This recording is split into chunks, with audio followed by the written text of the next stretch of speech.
Most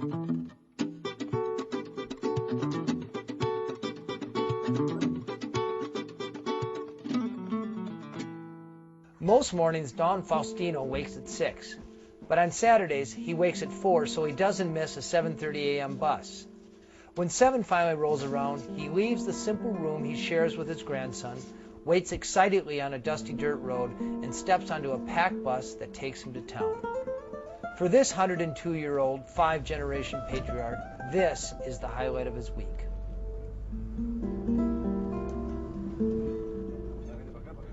Accompanied by his grandson Jorge and his great-grandson Marcos, he first mills through the weekly farmer's market in search of the perfect red peppers and platanos. He reaches into his pocket, pays with a few tattered bills, which are part of meager savings from more than 70 years of working as a mule driver. Most people over 100 can't get out of a chair, but now, with the intense mid-morning sun already beating down, Don Faustino shuffles resolutely towards the butcher. He could have bought the meat in the market, but he's loyal to his friends, and he likes routines. Next door, he buys sweetbread for his son, another ritual. Never mind the fact that his son is now 78 years old. Obviously, he has no intention of slowing down. His next purchase is a calendar so that he can plan out his year. The calendar's title? The River of Life. Before we catch the bus back to his village, we sit down for breakfast. Over a bowl of meat soup, I ask him about his life. I wondered what Don Faustino's life plan was. He worked hard his whole life as a mule driver and subsistence farmer, raised his family, and 9 years ago buried his wife of 70 years after she fell. A life not too happy or sad, a life that was, as he put it, tranquilo. But there was more to it. Before I could formulate exactly what it was, we were off again to deliver bread to Don Faustino's son.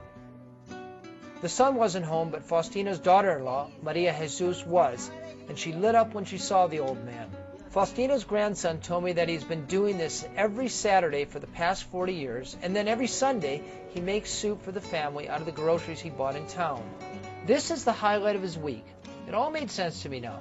At 102, Don Faustino is still the patriarch of the family and still feels the need to provide.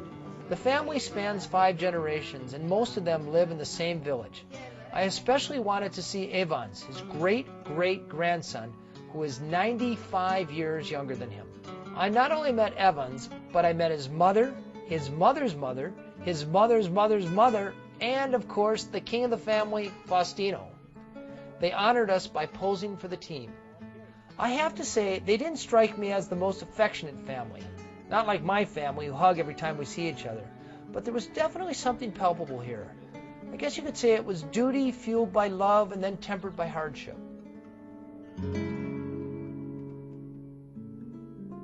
In every blue zone, people possess a strong sense of purpose. In Okinawa, they call it ikigai, the reason to wake up in the morning. Here the term is plan de vida. Several studies have shown that when people lose their purpose in life, lose a job or a spouse, they die very quickly.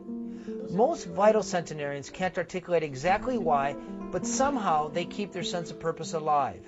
In the case of Don Faustino's, it just may be that this weekly trip to the market to provide for his family is what keeps his river of life flowing. Living longer, better. Blue Zones.